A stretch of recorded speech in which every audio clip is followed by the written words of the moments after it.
All right, Steph, thank you so much. You mentioned the Gardner closure, and yes, that is our top story this morning and might catch some people off guard. So a reminder here, I didn't do that on purpose, off guard. All lanes on the Gardner will be closed from the DVP in Carlaw all the way from the 427 and the QEW. It is a full closure. It begins this evening, 11 o'clock. It continues until Monday morning at 5 a.m. So this closure happens once a year for maintenance. They're going to be doing a number of projects like pothole repair, bridge inspections, guardrail repair.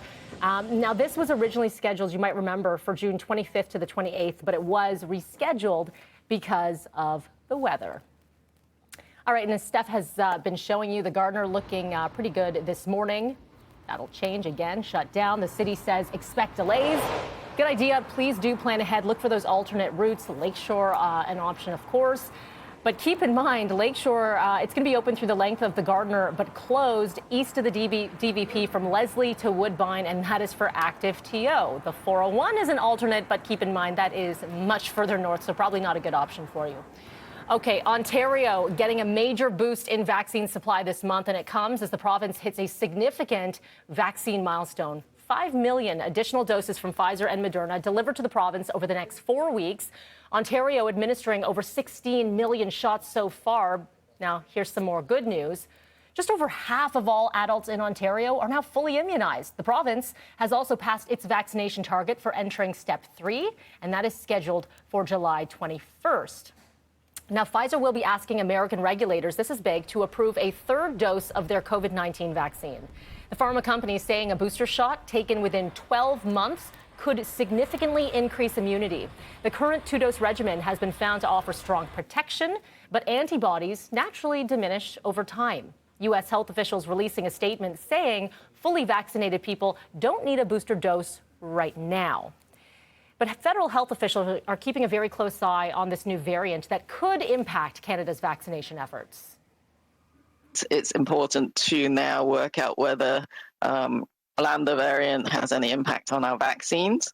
I know that I believe there's a sort of preprint that suggests that current vaccines are still going to offer some protection, some protection against the Lambda variant, but that is a variable that we have to look at.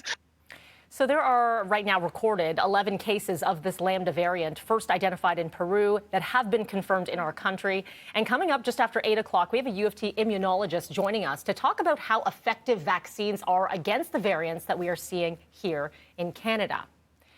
Now, we're also learning a little bit more about what tourism in Canada could soon look like. In BC yesterday, Prime Minister Trudeau said he will not take any chances with the safety of Canadians and that unvaccinated foreign travelers will not be allowed in for some time.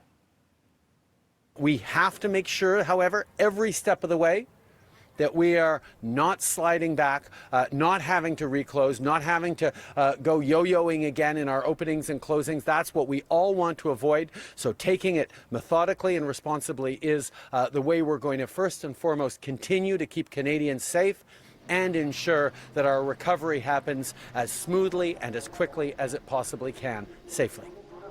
Now, the PM goes on to say the next step will be to allow fully vaccinated travelers to come to Canada for non-essential reasons, but still, there's no timeline on when this is going to happen. So a lot of people want some answers. Coming up just after 7 o'clock, Niagara Falls Mayor Jim Diodati will be joining us with more on what he thinks this reopening of the border, Canada and U.S., should look like. All right, one of Canada's most iconic events returns today. City News reporter Tara Overholt has the latest on what we can expect for the pandemic-modified Calgary Stampede. The Calgary Stampede is back after a one-year hiatus due to the coronavirus pandemic.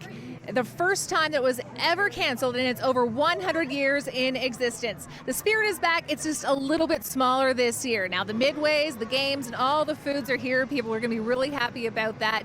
There's still, of course, the rodeo. No chuck wagons this year, but plenty of events for people to take in over the 10-day event. Now, when it comes to COVID-19 protocols, things are a little bit different. In Alberta, come July 1st, the majority of the public health restrictions were taken down, so people don't have to wear masks. So if you come onto the grounds, people don't have to wear a mask, but you will see that employees and volunteers are wearing their masks. When it comes to Nashville North, which was a live music entertainment venue, you either have to show proof of vaccination or take a rapid test to get in and enjoy all all of the fun. So the Stampede runs for 10 days from July 9th to the 18th. For Breakfast Television, I'm Tara Overholt.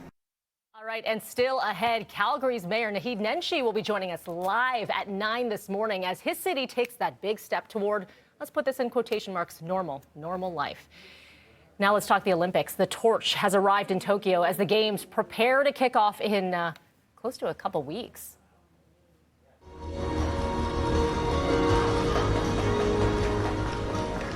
Okay, so a subdued ceremony overshadowed by another major setback after Olympic organizers announcing local fans will not be allowed to watch the Games. Now, the move coming after Japan declared a state of emergency for Tokyo that is expected to begin on Monday.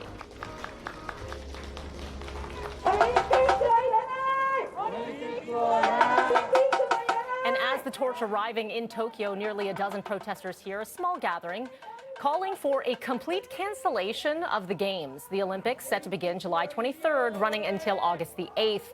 And coming up at 7:30, we have Olympic gold medalist and ambassador for Team Canada, Marnie McBean, will be joining us to talk about the upcoming Games and our Canadians.